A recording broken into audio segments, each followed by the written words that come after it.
नमस्कार विद्यार्थी मित्रांनो, संच या धड्याच्या पहिल्या भागात आपण सराव संच 1.1 पूर्ण केला. आजच्या या व्हिडिओमध्ये आपण संच लिहिण्याच्या पद्धतीवर आधारित सराव संच 1.2 मधील सर्व उदाहरणे स्टेप बाय स्टेप सोडवणार आहोत. यामध्ये आपण एक घटक संच, रिक्त संच, शांत संच, अनंत संच आणि समान संच या संकल्पनाचा वापर करणार आहोत. चला तर विद्यार्थी मित्रांनो सुरुवात करूया. बघा, पहिला प्रश्न काय आहे, खालीलपैकी कोणते संच समान आहेत व कोणते नाहीत ते सकारण लिहा. आता विद्यार्थी मित्रांनो काय सांगितलं बघा, कोणते संच समान आहेत.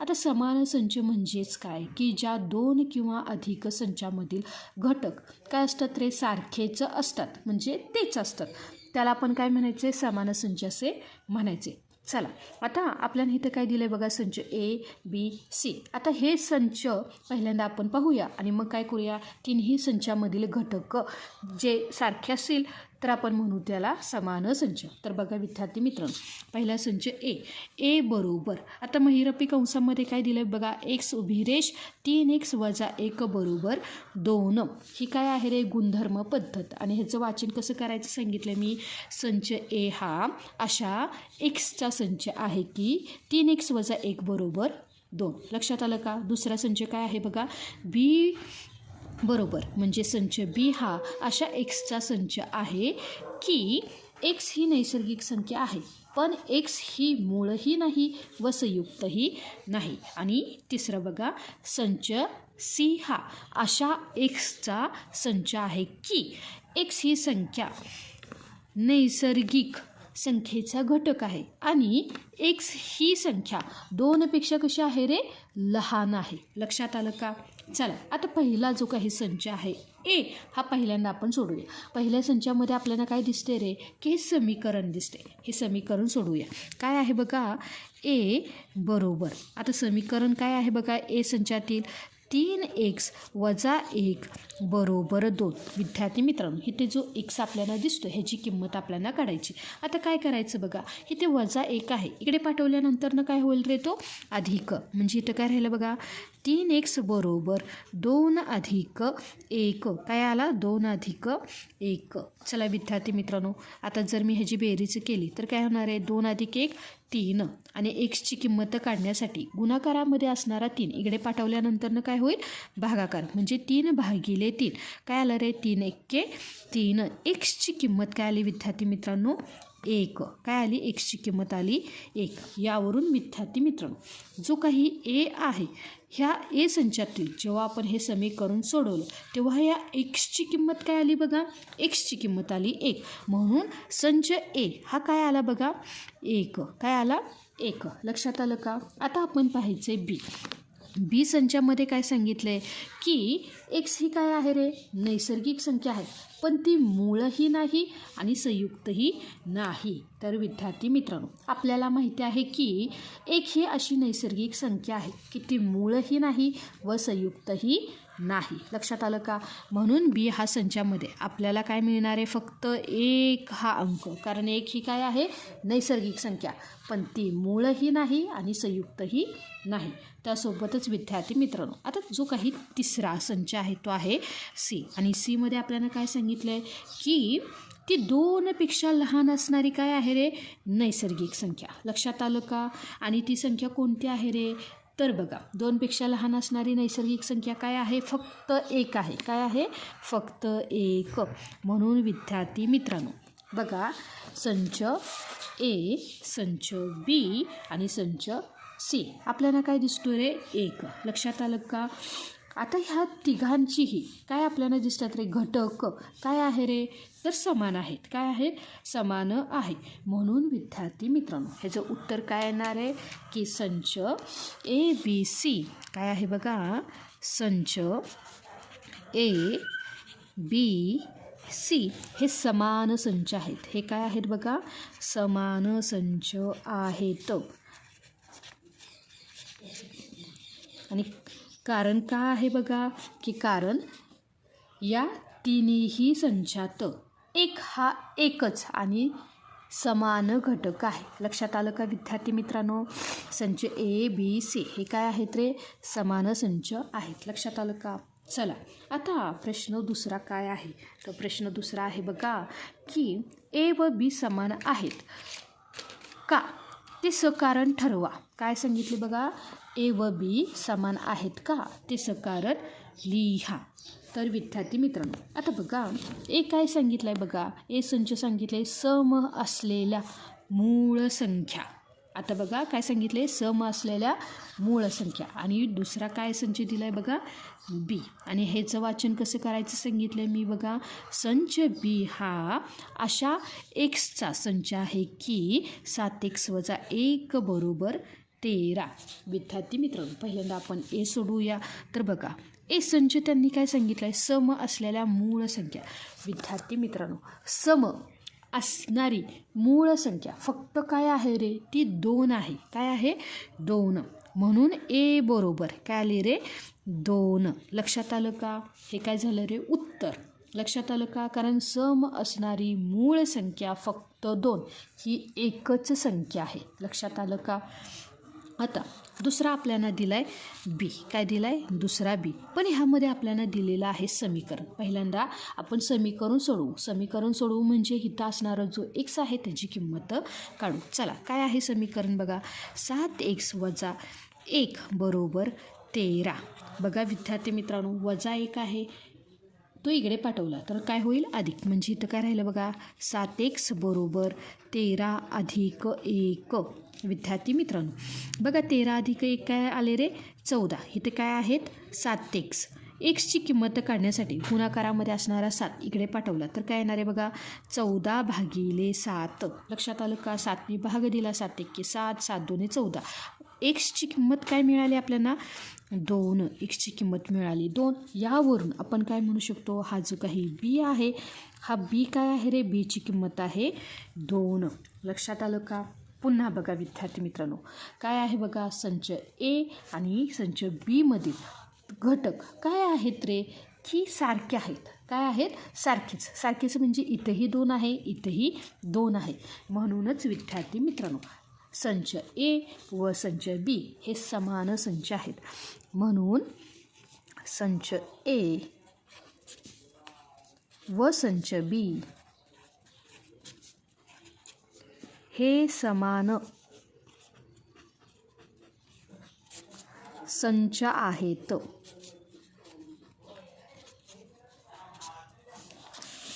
त्यासोबतच विद्यार्थी मित्रांनो आता प्रश्न तिसरा त्यांनी विचारला आहे बघा, की काय विचारलं आहे, की खालीलपैकी कोणते संच रिक्त आहेत ते सकारण लिहा. आता रिक्त संच म्हणजे काय, की ज्या संचात एकही घटक नसतो. चला काय दिलं आहे बघा संच, की ए बरोबर. आता कसं वाचन करायचं बघा, संच ए हा एचा असा संच आहे की ए ही शून्यापेक्षा लहान असणारी नैसर्गिक संख्या आहे. विद्यार्थी मित्रांनो बघा इथे काय आहे बघा, की ए ही शून्यापेक्षा लहान असणारी नैसर्गिक संख्या. आपल्याला काय माहीत आहे बघा, ह्या ज्या काही नैसर्गिक संख्या आहेत ह्या संख्या कुठून सुरू होतात, तर नैसर्गिक संख्या सुरू होतात 1 पासून. कुठून, 1, 2, 3, 4 आणि ह्या संख्या कशा आहेत रे, अनंत. लक्षात आलं का. पण ह्यांनी काय सांगितलं, शून्यापेक्षा लहान असणारी नैसर्गिक संख्या आहे का, तर नाही. लक्षात आलं का. म्हणून विद्यार्थी मित्रांनो जो काही संच ए बरोबर काय येणार आहे, हा रिकामा संच, रिक्त संच, किंवा आपण काय म्हणायचं बघा, की फाय. लक्षात आलं का. म्हणून विद्यार्थी मित्रांनो ए हा काय आहे रे, रिक्त संच आहे. ए हा रिक्त संच आहे. काय आहे बघा, रिक्त संच आहे, कारण शून्यापेक्षा लहान असणारी नैसर्गिक संख्या नसते. त्यासोबतच विद्यार्थी मित्रांनो आता प्रश्न दुसरा काय विचारला आहे बघा, की संच बी हा अशा एक्सचा संच आहे की एक्स वर्ग बरोबर 0. आता बघा विद्यार्थी मित्रांनो त्यांनी काय सांगितले, एक्स वर्ग बरोबर 0. ज्या संख्येचा वर्ग काय असतो रे, 0 असतो, ती संख्या स्वतः काय असते रे, 0 असते. लक्षात आलं ना. काय सांगितलं बघा, इथं काय दिलं आहे, वर्ग दिला आहे. म्हणजे ज्या संख्येचा वर्ग बघा इथं मी कारण देते, ज्या संख्येचा वर्ग 0 असतो ती संख्या काय असते रे? स्वतः 0 असते ती संख्या. स्वतः 0 असते, स्वतः 0 असते. लक्षात आलं का? म्हणून विद्यार्थी मित्रांनो, जो काही हा x आहे, ह्या x बरोबर काय येणार आहे? 0, कारण xचा वर्ग बरोबर 0, म्हणून काय येणार आहे? x बरोबर 0. म्हणून विद्यार्थी मित्रांनो, जो काही संच b आहे, हा b काय येणार आहे रे? की इथं येणार आहे 0. काय येणार आहे बघा? 0. आता ह्यामध्ये काय आहे रे? की 0 हा घटक काय आहे? हजर आहे. काय आहे? ह्यामध्ये 0 हा घटक आहे. म्हणून विद्यार्थी मित्रांनो, जो काही संच बी हा रिक्त संच नाही. रिक्त संच नाही. लक्षात आलं का? ह्यामध्ये 0 हा घटक आहे ना, म्हणून हा रिक्त संच नाही. त्यासोबतच विद्यार्थी मित्रांनो, आता जो काही तिसरा प्रश्न काय दिलाय बघा? संच सी हा अशा एक्सचा संच आहे की 5x - 2 बरोबर 0 आणि x ही काय आहे रे? नैसर्गिक संख्या.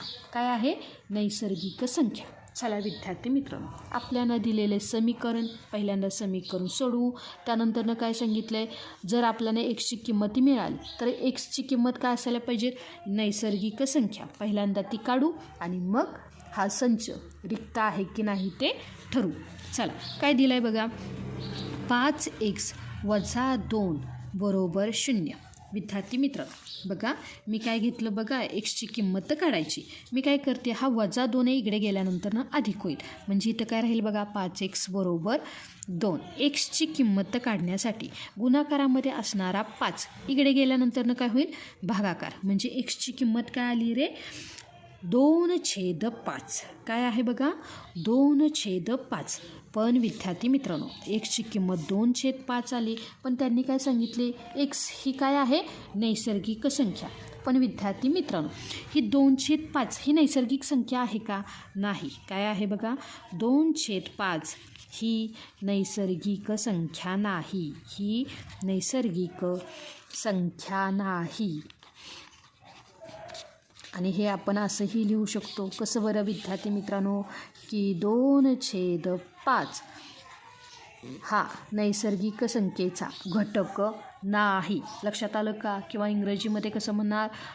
2/5 does not belong to natural number. लक्षात आलं का विद्यार्थी मित्रांनो? तर बघा, आता ही नैसर्गिक संख्या नाही, म्हणून जे काही सी हा संच आहे, हा काय येणार आहे रे? तर हा येणार आहे रिक्त. काय येणार आहे? रिक्त. कारण त्यांनी काय सांगितलं? ही काय आहे? नैसर्गिक संख्या. काय आहे? एक्स ही नैसर्गिक संख्या. पण जी आपण उत्तर काढलं ती नैसर्गिक संख्या आहे का? नाही. म्हणून सी बरोबर काय येणार आहे? रिकामा संच, किंवा आपण ज्याला फाय असे म्हणतो. काय म्हणतो बघा? फाय. लक्षात आलं का? यावरून आपण काय सांगू शकतो बघा? संच सी हा रिक्त संच आहे. रिक्त संच आहे. लक्षात आलं का विद्यार्थी मित्रांनो? काय सांगितलं मी तुम्हाला?